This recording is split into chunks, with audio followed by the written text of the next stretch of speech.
आज हमने बात करनी है कि हमल के अंदर जो हम अल्ट्रासाउंड करते हैं वो मिनिमम या मैक्सिमम कितनी दफ़ा होना चाहिए और उसके अंदर क्या डॉक्टर ऐसा देखते हैं कि जो हम कहते हैं कि ज़रूर अल्ट्रासाउंड करवाएं। दूसरा जो इम्पॉर्टेंट अल्ट्रासाउंड होता है वो 12वें हफ्ते के ऊपर होता है। 12वें हफ्ते के ऊपर हम देखते हैं कि बच्चे की नकल थिकनेस कितनी है, यानी जो गर्दन की स्किन की मोटाई है। बाज़ दफ़ा ऐसा होता है कि हमें देखने में बच्चे की पेट की शेप से लग रहा होता है ग्रोथ कम है, तो उस पेशेंट्स को हम 28 वीक्स के ऊपर भी ग्रोथ स्कैन करवा देते हैं।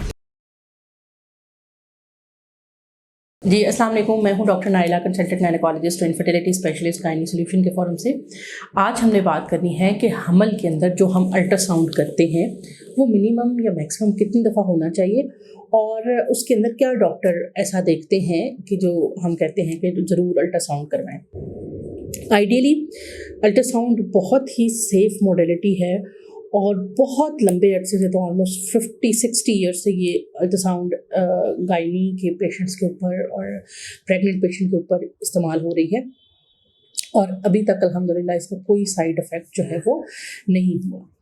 तो आइडियली जो है वो प्रेगनेंसी को मॉनिटर करने के लिए गायनेकोलॉजिस्ट तकरीबन हर विजिट के ऊपर स्कैन करती हैं, जो कि एक आइडियल प्रैक्टिस है। यानी जितने वीक्स हों उसके हिसाब से ग्रोथ को असेसमेंट हो जाती है, ताकि अगर कोई कमी बेशी आ रही है तो वो पता चल जाती है। लेकिन मिनिमम कितने स्कैन ज़रूरी हैं? सबसे पहले जैसे आप प्रेग्नेंट होते हैं और अगर आपको कोई प्रॉब्लम नहीं है ग्रोथ का या कोई पेन नहीं है, कुछ नहीं है, तो आपका पहला अल्ट्रासाउंड हम हमल होने के तकरीबन 3 हफ्ते के बाद करते हैं, जिसके अंदर हम आपका देखते हैं कि हमल किस जगह पे है। यानी बच्चादानी के अंदर है या कहीं ट्यूब वगैरह में तो नहीं है, बच्चे की ग्रोथ ठीक है, हार्ट बीट आ गई है या नहीं आई है, या अगर जो यूट्रस है और उसके अंदर जो प्रेगनेंसी की कोई बच्चे के साथ जो है वो ब्लड फ्लो या यूट्रस के अंदर यूट्राइन आर्टरी के अंदर ब्लड फ्लो का लेवल ठीक है। यानी बेसिकली हम वो लोकेशन ऑफ प्रेगनेंसी की किस जगह पे है हमल, और दूसरा हम देखते हैं कि कार्डियक एक्टिविटी बन गई है, कोई मिसकैरेज या कुछ इस तरह की चीज़ तो नहीं है। और कई दफ़ा हम देखते हैं कि ये प्रेगनेंसी सिंगल है या ट्विन प्रेगनेंसी है, वो भी हमें पता लग जाता है। दूसरा जो इम्पॉर्टेंट अल्ट्रासाउंड होता है वो 12वें हफ्ते के ऊपर होता है। 12वें हफ्ते के ऊपर हम देखते हैं कि बच्चे की नकल थिकनेस कितनी है, यानी जो गर्दन की स्किन की मोटाई है वो कितनी है। अगर इस गर्दन की स्किन की मोटाई एक ख़ास लेवल से ज़्यादा होती है तो इसका मतलब ये है कि इस बच्चे के अंदर एबनॉर्मेलिटीज़, क्रोमोसोमल और बनावटी नुक्स होने का खदशा ज़्यादा है। अगर नकल थिकनेस ज़्यादा है और कुछ रिस्क फैक्टर और भी ऐड हो जाते हैं, जैसे कज़न मैरिज है, पिछला बच्चा एबनॉर्मल था, डाउन सिंड्रोम था, या फैमिली हिस्ट्री है एबनॉर्मल बच्चों की, तो इनमें से कोई भी अगर पॉइंट ऐड हो जाता है तो हम इसके ऊपर फिर पेशेंट को कहते हैं कि आप कोरियोनिक विलस सैम्पलिंग के ऊपर जाएँ, जिसमें हम प्रेगनेंसी के अंदर हम प्लेसेंटा का छोटा सा टिश्यू ले लेते हैं, जिससे कि हम देखते हैं कि बच्चे के क्रोमोसोम नॉर्मल है या उसके अंदर कोई बनावटी निकाय की वो तो नहीं है। ये जो है ये मोस्टली डेवलप्ड कंट्रीज़ में किया जाता है। हमारे जो थर्ड वर्ल्ड कंट्रीज़ आ जाते हैं उनके अंदर बहुत जो जो अकम्पलिश्ड सेंटर्स हैं वहाँ पे एंटी स्कैन किया जाता है, लेकिन ये आइडियली हर पेशेंट का होना चाहिए। ये कम से कम वो ख़वातीन जो 35 साल से ऊपर की हैं उनके अंदर तो ज़रूर होना चाहिए। और अगर कोई ऐसी शक शुबा हो तो उस सूरत हाल के अंदर हमें अगला जो है वो ब्लड टेस्ट होते हैं कुछ, और इसके अलावा जो है वो CVS भी करना चाहिए, कोरियोनिक विलस सैम्पलिंग करनी चाहिए।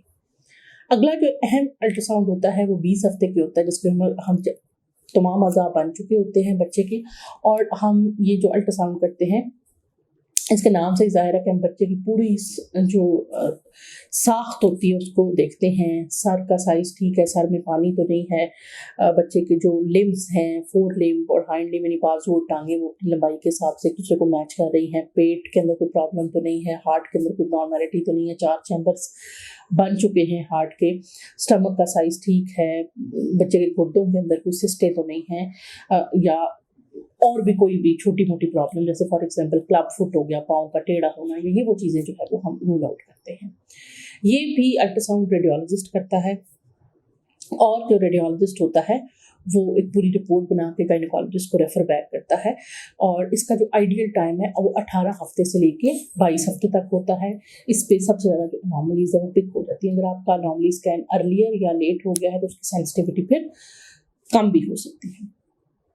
उसके बाद जो अगला अल्ट्रासाउंड होता है वो हम पेशेंट के रिस्क फैक्टर्स के ऊपर डिसाइड करते हैं, जो हमने रेडियोलॉजिस्ट से कराना होता है। जैसे फॉर एग्जांपल अगर कोई पेशेंट ऐसा है जिसकी सर्विक्स की लेंथ कम हो जाती है या पहले प्री टर्म डिलीवरीज हैं, तो उनका तो हम कोशिश करते हैं कि हर मंथली जो स्कैन है उसमें सर्विक्स की लेंथ मेजर करें और उसको जो है वो हम कंसिडर करें।